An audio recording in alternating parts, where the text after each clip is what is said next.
जगण्याच्या वाटेवर या आपल्या हक्काच्या पॉडकास्ट चॅनलवरती सर्वांचे स्वागत. मी आपल्यासाठी कला, क्रीडा, सांस्कृतिक, मनोरंजन आणि अशा बऱ्याच विषयांवर व्हिडिओ घेऊन येणार आहे. कालच्या एपिसोडमध्ये आपण छत्रपती शिवाजी महाराज यांच्या जीवन प्रवासाबद्दल काही गोष्टी जाणून घेतल्या. त्या तुम्हाला कशा वाटल्या ते मला कमेंट करून नक्की कळवा. आणि जर तुम्ही कालचा एपिसोड पाहिला नसेल तर तो लगेच बघा. मी कालच्या एपिसोडची लिंक डिस्क्रिप्शनमध्ये देत आहे. आजचं थंबनेल बघून तुमच्या सर्वांच्या लक्षात आलेच असेल की आजचा विषय काय आहे. चला तर मग जाणून घेऊयात आजच्या विषयाबद्दल. हो, तुम्ही बरोबर ओळखलं. आज आपण नवरा माझा नवसाचा भाग 1 या चित्रपटाबद्दल थोड्या गप्पा मारणार. अहो मारताय कशाला त्याला? मला तुम्हाला मूवीबद्दल काही गोष्टी लक्षात आणून द्यायच्या आहेत, आठवणीत आणून द्यायच्या आहेत. त्यापूर्वी मला आवडलेली एक गोष्ट मी तुमच्याशी शेअर करणार आहे. ती म्हणजे मला आवडलेलं गाणं. सोनू निगम यांनी गायलेलं हिरवा निसर्ग हे भोवतीने हे गाणं. काय गाणं होतं यार, एकदम भारी. आणि त्यावेळी ते प्रचंड गाजलेलं गाणं होतं. आपल्याला जर हॅपनिंग मूड करायचा असेल तर हे गाणं वाजलंच पाहिजे असं मला वाटतं. मला तर हे गाणं ऐकून एक पॉझिटिव्ह वाईब जनरेट होते. फक्त गाणंच नाही तर कथा, स्टोरी हे सगळं काही खूप वेगळं होतं. भाग 1मध्ये मुंबईपासून ते गणपतीपुळे हा प्रवास बसने दाखवला होता आणि ते लय भारी वाटलं होतं. आणि त्यामुळेच प्रेक्षकांनी हा मूवी डोक्यावर घेतला. आणि आज पण जर हा चित्रपट टी व्हीवर लागला तर खूप उत्साहाने तो बघितला जातो. खूप मजा देखील येते. असे बरेच सिनेमे आहेत जसे की अशी बनवाबनवी, जे आपण सुरुवातीपासून ते शेवटपर्यंत खूप आनंदाने, उत्साहाने आणि न बोर होता बघू शकतो. एक नॉस्टॅल्जिक फिलिंग आहे आपल्या त्या सिनेमांबरोबर असं मला वाटतं. भाग 2बद्दल जाणून घ्यायचं आहे आपल्याला आता ट्रेलरमधून. आपण सगळ्यांना माहीतच आहे की ट्रेलर आलेले आहेत. की मला काही गोष्टी त्याबद्दल कंप्लेंट करण्याजोग्या वाटल्या, काही गोष्टी चांगल्या वाटल्या, त्या मी तुमच्याशी आत्ता शेअर करणार आहे. मला त्यातली सगळ्यात आवडलेली गोष्ट ती म्हणजे भाग 1मध्ये त्यांनी जे कॅरेक्टर्स घेतले होते तेच कॅरेक्टर्स कॅरी फॉरवर्ड केलं आहे आत्ता त्यांनी. आत्ता सेकंड पार्टमध्ये ते गोष्ट मला एक चांगली वाटली या चित्रपटामध्ये. आता आपण स्टारकास्टबद्दल थोडं बोलूयात.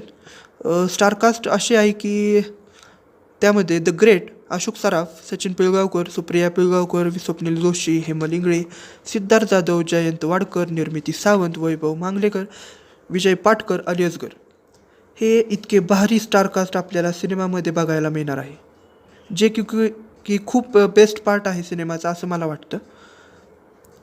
सगळ्याच प्रेक्षकांच्या या सिनेमाबद्दल खूप अपेक्षा असणार आहेत. त्यामध्ये पहिली गोष्ट म्हणजे म्युझिक. पहिल्या भागात जे मी मागाशी तुम्हाला गाणं सांगितलं ते 1 नंबर गाणं, तशीच गाणी या पिक्चरमध्ये आपल्याला पाहायला मिळतील अशी लोकांकडून मध्ये अपेक्षा वाटते. या ट्रेलरमधून माझ्या असं लक्षात आलं आहे की एक फ्रेश म्युझिक दिलेलं आहे. पंचेसला म्हणा किंवा एक साधारण बॅकग्राऊंड म्युझिक म्हणा. त्यामुळे आय थिंक इट्स बेस्ट. दुसरी गोष्ट आहे ती म्हणजे बऱ्याच लोकांना असं वाटतंय की यामध्ये स्वप्नील जोशी आणि सिद्धार्थ जाधव यांना का घेतलं आहे. पण माझं स्वतःचं ओपिनियन सांगायचं झालं तर ते दोघेसुद्धा खूप चांगले आणि परफेक्ट कलाकार आहेत. मला असं वाटतं की जज करणं अवघड असतं, जज करणं सोपं असतं, पण त्यांच्या इतकं काम करून दाखवणं अवघड असतं. असो, आपण आता ट्रेलरबद्दल थोडं जाणून घेऊयात. मला ट्रेलरचं जरा सोच वाटला कारण ट्रेलरमध्ये एक्साइटमेंट जनरेट काहीच झाली नाही आणि त्याबद्दल ट्रेलर म्हणजे एवढा काही खास वाटला नाही. आणि त्यानंतर त्यातली फसलेली एक गोष्ट म्हणजे एडिटिंग, जो की काहीच एक्साइटमेंट जनरेट, बूस्ट काहीच करू शकला नाही. पण हे सगळं असं असताना देखील एक 30 ते 50च्या वयोगटातील जी जनरेशन आहे ती हा सिनेमा नक्कीच पाहतील असं वाटतं. कारण आपल्या 20-25तल्या जनरेशनच्या पोरांच्या जनरेशनमधल्या पेक्षा तो मूवी ह्यांच्या जनरेशनला जास्त कनेक्ट होतो असं वाटतं. इवन पिक्चर्सचे थंबनेल सुद्धा खूप साधे सरळ वाटले. विदाऊट टेकिंग एक्स्ट्रा एफर्ट्स ते तयार केले असावेत असं वाटलं. ह्यातील थंबनेल एडिटिंग खूपच ॲव्हरेज वाटलं आणि नकली सेट ट्रेन हे पण जरा कॉम्प्लिकेटेड म्हणण्यापेक्षा एक कंप्लेंट करण्यासारखं वाटलं. पण एकंदरीतच हा पिक्चर बघताना मजा येईल असं वाटतं. या सिनेमाकडून लोकांच्या खूप अपेक्षा आहेत, पण लोक स्टोरीसाठी जाणार नाहीत, तर फक्त नॉस्टॅल्जिक फिलिंग आहे सिनेमाबद्दल लोकांच्या मनात, त्यामुळे लोक जातील असं वाटतं. पण हे असं असताना देखील मला आवडलेली एक गोष्ट म्हणजे एक नंबर स्टारकास्ट. मी तर नक्की जाणार आहे हा सिनेमा बघायला, तुम्ही पण या. मला तुमचं या चित्रपटाबद्दल असलेलं मत नक्की कमेंटद्वारे कळवा. भेटूयात पुढच्या व्हिडिओमध्ये लवकरच. तोपर्यंत आपल्या चॅनलला लाईक, सबस्क्राईब, फॉलो करून ठेवा.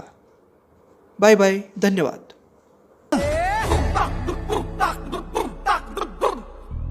डम डम डम डमरू वाजे डमरूच्या तालावर बाप्पा नाचे. डम डम डम डम डमरू वाजे हे डमरूच्या तालावर बाप्पा नाचे. तड तड तड तड ताशा वाजे.